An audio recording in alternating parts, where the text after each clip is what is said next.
Hi students, Navodaya ಸ್ಕೂಲಲ್ಲಿ primary ಸ್ಕೂಲಲ್ಲಿ teacher ಕರೆದಿದ್ದಾರೆ. ಟೀಚರ್ ಪೋಸ್ಟು ಒಂದು ಒಳ್ಳೆ ಅಪರ್ಚುನಿಟಿ. ಯಾರ್ದು? PUC ವಿತ್ D.Ed ಆಗಿದೆ. ಹೌದಾ? ಸೊ B.Ed ಅಲ್ಲ, D.Ed ಆಗಿರಬೇಕು. ಅವ್ರಿಗೆ ಒಂದು ಒಳ್ಳೆ ಅಪರ್ಚುನಿಟಿ ಅಂತ ಹೇಳ್ಬೋದು. ಅವ್ರು ಅಪ್ಲೈ ಮಾಡ್ಕೋಬೇಕು. ಸೊ ಅಪ್ಲೈ ಮಾಡ್ಕೋಬೇಕು, ಅದ್ರ ಫುಲ್ ಪ್ರೊಸೆಸ್ ಏನಿದೆ ನೋಡೋಣ. ಇದು ಪ್ರೈಮರಿ ಸ್ಕೂಲ್ ಟೀಚರು ಆ್ಯಂಡ್ ನಿಮಗೆ ನಾನ್ ಟೀಚಿಂಗ್ ಪೋಸ್ಟ್ ಇದಾವೆ, ಅದನ್ನು ಕೂಡ ಡಿಸ್ಕಷನ್ ಮಾಡ್ತೀನಿ. ಅದು ನಿಮಗೆ 1700 ಪ್ಲಸ್ ಪೋಸ್ಟ್ ಇದಾವೆ. ಇದು ನಿಮಗೆ 3365 ಪ್ಲಸ್ ಪೋಸ್ಟ್ ಇದಾವೆ. ಸೊ ಒಂದು ಒಳ್ಳೆ ಅಪರ್ಚುನಿಟಿ. ಸೊ ಇದ್ರ ಡಿಟೇಲ್ ವಿಡಿಯೋ ಏನೇನಿದೆ ನೋಡೋಣ, ವೇಟ್ ಮಾಡಿ. ಸೊ ನೋಡ್ತಿದ್ದಲ್ಲ, ಪ್ರೈಮರಿ ಸ್ಕೂಲ್ ಟೀಚರು ನಿಮಗೆ ಟೋಟಲ್ ಬಂದ್ಬಿಟ್ಟು ಇಲ್ಲಿ ನಿಮಗೆ 3365 ಪೋಸ್ಟ್ ಇದಾವೆ. ಸೊ ವೇಟ್ ಮಾಡಿ.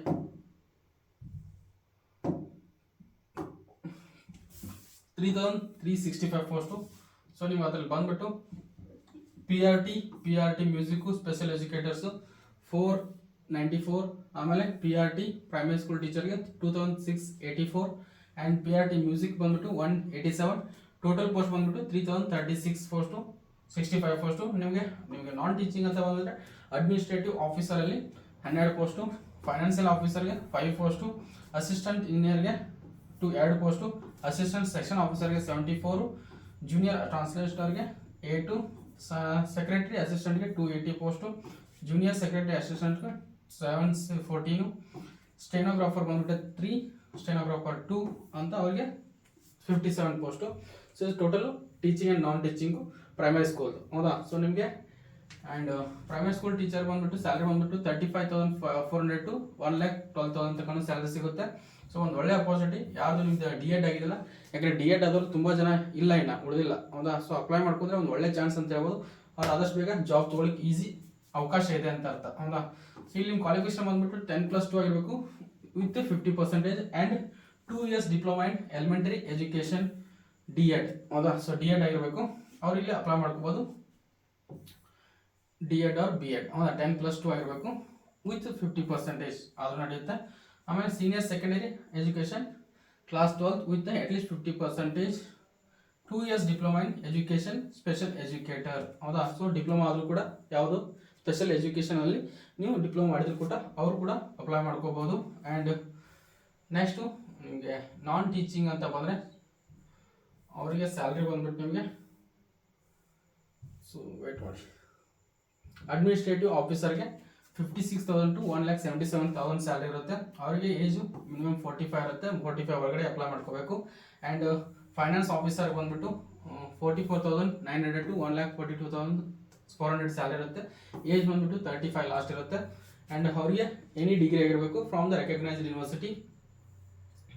ಸೊ ಇಲ್ಲಿ ಸ್ವಲ್ಪ ಬ್ಲರ್ ಆಗಿ ಕಾಣ್ತಾ ಇರುತ್ತೆ, ಅಲ್ಲಿ ನಿಮ್ಮ ಕ್ಯಾಮ್ರಾದಲ್ಲಿ ಕ್ಲಿಯರ್ ಆಗಿ ಕಾಣ್ತಾ ಅನ್ಕೋತೀನಿ. ನೆಕ್ಸ್ಟ್ ಅಸಿಸ್ಟೆಂಟ್ ಇಂಜಿನಿಯರ್ಗೆ 44,900 to 1,42,400 ಸ್ಯಾಲ್ರಿ ಇರುತ್ತೆ. ಆ್ಯಂಡ್ ಅಸಿಸ್ಟೆಂಟ್ ಸೆಕ್ಷನ್ ಆಫೀಸರ್ಗೆ 36,000 to 1,12,000 ಸ್ಯಾಲ್ರಿ ಇರುತ್ತೆ. ಆ್ಯಂಡ್ ಏಜ್ ಕೂಡ 35 ಲಾಸ್ಟು, 35 ಒಳಗಿನವ್ರು ಅಪ್ಲೈ ಮಾಡ್ಕೋಬೋದು.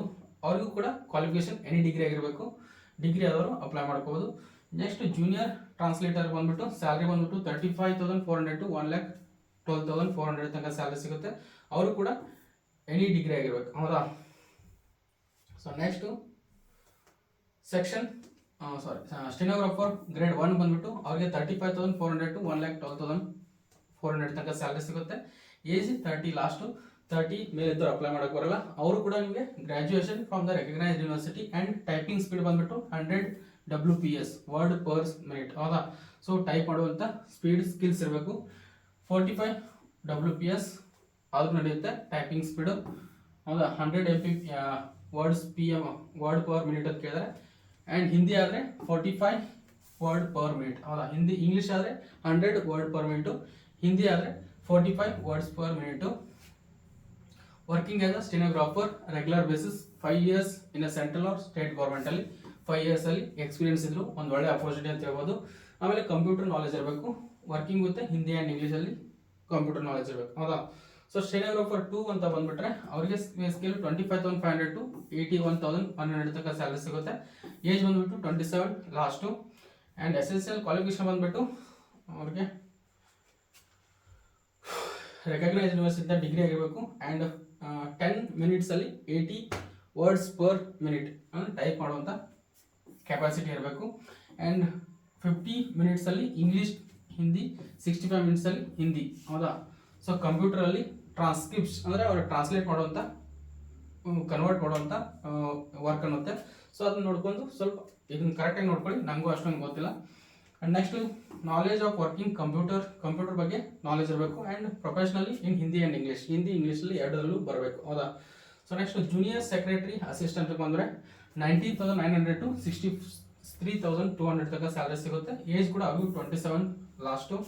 ಆ್ಯಂಡ್ ಮೋಡ್ ಆಫ್ ಸೆಲೆಕ್ಷನ್ ಬಂದ್ಬಿಟ್ಟು ನಿಮಗೆ ಇಲ್ಲಿ ಪ್ರೈಮರಿ ಸ್ಕೂಲ್ ಟೀಚರ್ ಕೂಡ primary school administrative officer, finance officer, assistant officer, junior translator, tier ಒಂದು ಎಕ್ಸಾಮ್ ಮಾತ್ರ ಇರುತ್ತೆ ಅನಿಸುತ್ತೆ ಅವ್ರಿಗೆ. ಉಳಿದವ್ರಿಗೆ ಏನಿರುತ್ತೆ ಅಂದ್ರಪ್ಪ ಸೆಕೆಂಡ್ ಟೆಸ್ಟಲ್ಲಿ ಸೆಕೆಂಡ್ ಟೈರ್ ಎಕ್ಸಾಮಲ್ಲಿ ಅವ್ರಿಗೆ ಏನು ತಗೋತಾರೆ, ಸ್ಕಿಲ್ ಟೆಸ್ಟ್ ಅಂತ ಇರುತ್ತೆ ಅನಿಸುತ್ತೆ. ಸೊ ಫಸ್ಟ್ ಟೈರಲ್ಲಿ 20 marks, 20 question 80 marks, general reasoning, ನ್ಯೂಮರಿಕಲ್ಲಿ 20 question 60 marks, basic computer literacy 20 question 60 marks, general knowledge 20 question 60 marks, and English 10 question 60 marks. ಯಾವುದು language competency test again 10 question 30 marks, total 100 question 300 marks ಇರುತ್ತೆ. Suppose ಯಾರು second tier ಎಕ್ಸಾಮಲ್ಲಿ ಅವರಿಗೆ typing test ಇರುತ್ತೆ, ಹೌದಾ. So ಇವರಿಗೆ ಯಾರಿಗೆ ನಾನ್ ಟೀಚಿಂಗ್ ಪೋಸ್ಟ್ ಅವ್ರಿಗೆ, ಹೌದಾ. ಸೊ ಟೀಚಿಂಗ್ ಪೋಸ್ಟ್ ಅವ್ರಿಗೆ ಸೆಕೆಂಡ್ ಟೆಸ್ಟಲ್ಲಿ ಅವ್ರಿಗೆ KVS ಆ್ಯಂಡ್ NVSದು ಏನಿರುತ್ತಪ್ಪ ಅಂದರೆ 60 questions 10 questions total 70 questions 100 marks ಇರುತ್ತೆ ಸೆಕೆಂಡ್ ಎಕ್ಸಾಮಲ್ಲಿ, ಹೌದಾ. ಉಳಿದವರಿಗೆ ನಾನ್ ಟೀಚಿಂಗಲ್ಲಿ ಅವ್ರದ್ದು ಎಕ್ಸ್ಪೀರಿಯನ್ಸ್ ಇರುತ್ತಲ್ಲ, ವರ್ಕು ಟೈಪಿಂಗ್ ಸ್ಪೀಡ್ ಎಲ್ಲ ಚೆಕ್ ಮಾಡ್ತಾರೆ. ಸೊ ನೆಕ್ಸ್ಟ್ ಏಜ್ ರಿಲ್ಯಾಕ್ಸೇಷನ್ ಬಂದ್ಬಿಟ್ಟು SC STಗೆ 5 ಇಯರ್ಸು, ಅದರ್ ಬ್ಯಾಕ್ವರ್ಡ್ಗೆ 3 ಇಯರ್ಸು, ವುಮೆನ್ಸ್ ಅಂತ ಬಂದರೆ 10 years, PGT and TGT post librarian ಆಗಿದ್ರು ಕೂಡ PRTSಗೆ. ರೆಗ್ಯುಲರ್ NVS ಎಂಪ್ಲಾಯ್ ಆಗಿದ್ರೆ ಅವರು 5 ಇಯರ್ಸು, ಆಮೇಲೆ KVS ಎಂಪ್ಲಾಯ್ ಆಗಿದ್ರೆ 5 ಇಯರ್ಸ್, ಜನರಲ್ದವ್ರಿಗೆ 8 ಇಯರ್ಸ್, OBCದಾಗೆ 10 ಇಯರ್ಸ್, SC STಗೆ. ಆ್ಯಂಡ್ ಕ್ಯಾಂಡಿಡೇಟ್ಸ್ ಏನೋ 3 ಇಯರ್ಸ್ ಸೆಂಟ್ರಲ್ ಗೌರ್ಮೆಂಟಲ್ಲಿ ಏನಾದ್ರು ವರ್ಕ್ ಮಾಡಿದರೆ 5 years, general 8 years, OBC 10 years, SC STಗೆ. ನೆಕ್ಸ್ಟು ಪರ್ಸನಲ್ ಬೆಂಚ್ ಹ್ಯಾಂಡಿಕ್ಯಾಪ್ ಏನಾದರೂ ಇದ್ದರೆ SC STಗೆ 15, OBCಗೆ 13, ಜನರಲ್ಗೆ 10 ಇಯರ್ಸ್. ಅದೇ ಥರ ಮಲ್ಟಿ ಟಾಸ್ಕಿಂಗಲ್ಲಿ NVS ಅಲ್ಲಿ ಏನಾದರೂ ವರ್ಕ್ ಮಾಡಿದರೆ ಅವರಿಗೆ 5 ಇಯರ್ಸು ರಿಲ್ಯಾಕ್ಸೇಷನ್ ಇದೆ. ಇಂಪಾರ್ಟೆಂಟ್ ಡೇಟ್ಸ್ ಬಂದುಬಿಟ್ಟು 14th ಆಲ್ರೆಡಿ ಸ್ಟಾರ್ಟ್ ಆಗಿದೆ, ಲಾಸ್ಟ್ ಡೇಟು 4th ಡಿಸೆಂಬರ್ ಅಲ್ಲಿ ಅಪ್ಲೈ ಮಾಡೋದು. ಆ್ಯಂಡ್ 4th ಡಿಸೆಂಬರಲ್ಲೇ ಪೇಮೆಂಟ್ ಮಾಡೋದು ಕೂಡ ಅವತ್ತೇ ಲಾಸ್ಟ್ ಇರುತ್ತೆ. ಡೌಟ್ ತಿಳ್ಕೊಬೇಡಿ, ಯಾಕಂದ್ರೆ ಒಂದೊಂದು ಎಕ್ಸಾಮ್ ಏನಿರ್ತವೆ ಅಪ್ಲೈ ಮಾಡಿ 2 days ಟೈಮ್ ಇರುತ್ತೆ, ಆದರೆ ಇಲ್ಲಿ ಹಾಗಿಲ್ಲ, ಅವತ್ತೇ ಅಪ್ಲೈ ಮಾಡಿದ್ರೆ ಲಾಸ್ಟ್ ಡೇಟ್ ಅಪ್ಲೈ ಮಾಡಿ ಅವತ್ತೇ ಪೇಮೆಂಟ್ ಮಾಡಬೇಕು, ವೇಟ್ ಮಾಡೋಕೆ ಹೋಗಿ 2 days ಟೈಮ್ ಇರುತ್ತೆ ಅಂತೇಳಿ ಮಿಸ್ ಆಗುತ್ತೆ, ಹೌದಾ. ಸೊ ನೆಕ್ಸ್ಟು ಫೀಸ್ ಬಂದುಬಿಟ್ಟು ಇದಕ್ಕೂ ಕೂಡ ನಿಮಗೆ ಲೈಬ್ರರಿಯನ್ನು TGT ಅವಕ್ಕೆಲ್ಲ ಪ್ರೈಮರಿ ಸ್ಕೂಲ್ ಟೀಚರು 1,500 ಪ್ಲಸ್ 500 1,500 ಎಲ್ಲದಕ್ಕೂ 1,500 ಇದೆ. ಲ್ಯಾಬ್ ಅಟೆಂಡರ್ಗೆ 1,200 500, ಜೂನಿಯರ್ ಸೆಕ್ರೆಟರಿಗೆ 1,200 500, ಆಮೇಲೆ ಸಿನಿಯೋಗ್ರಾಫರ್ಗೆ 1,200 500, ಸಿನಿಯೋಗ್ರಾಫರ್ಗೆ ಅವೆಲ್ಲ ಸೀನಿಯರ್ ಸೆಕ್ರೆಟರಿ 1,200 500, ಹುಡುಕಿದಕ್ಕೆಲ್ಲ 1,500 500.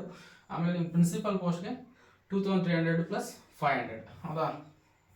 ಸೊ ಅಪ್ಲೈ ಮಾಡಬೇಕಪ್ಪ ಅಂದರೆ ಇದನ್ನ ಸ್ಕ್ರೀನ್ಶಾಟ್ ತೊಗೊಳ್ಳಿ, ಅಪ್ಲೈ ಮಾಡಿ. ಯಾರು ಅಪ್ಲೈ ಮಾಡ್ತಾರೋ ಆಲ್ ದ ಬೆಸ್ಟ್ ಆಯ್ತಾ. ಇದರ ಜಾಬ್ ಅಪಾರ್ಚುನಿಟೀಸ್ ಏನಾದರೂ ಬೇಕಪ್ಪ ನಮ್ಮ ಚಾನಲ್ ಸಬ್ಸ್ಕ್ರೈಬ್ ಮಾಡ್ಕೊಳ್ಳಿ. ಕೆಳಗಡೆ ಡಿಸ್ಕ್ರಿಪ್ಷನಲ್ಲಿ WhatsApp group link, Telegram group link ಇದೆ, ಯಾವುದಕ್ಕೆ ಕಂಫರ್ಟ್ ಆಗುತ್ತೆ ಅದಕ್ಕೆ ಜಾಯ್ನ್ ಆಗಿ ನಿಮಗೆ ಇರುವಂಥ ಜಾಬ್ ಅಪ್ಡೇಟ್ಸು ಕೊಡ್ತಾ ಇರ್ತೀನಿ. So thank you, bye bye.